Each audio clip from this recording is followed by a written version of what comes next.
What's the meaning of confidant?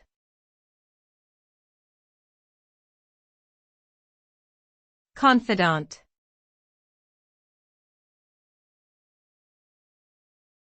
Confidant.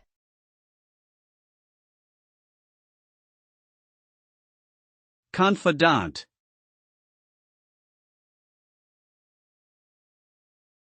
Confidant.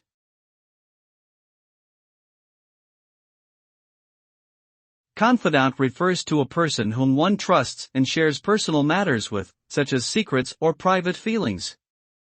The confidant is typically someone who can be relied on to keep the information confidential and provide support and advice when needed.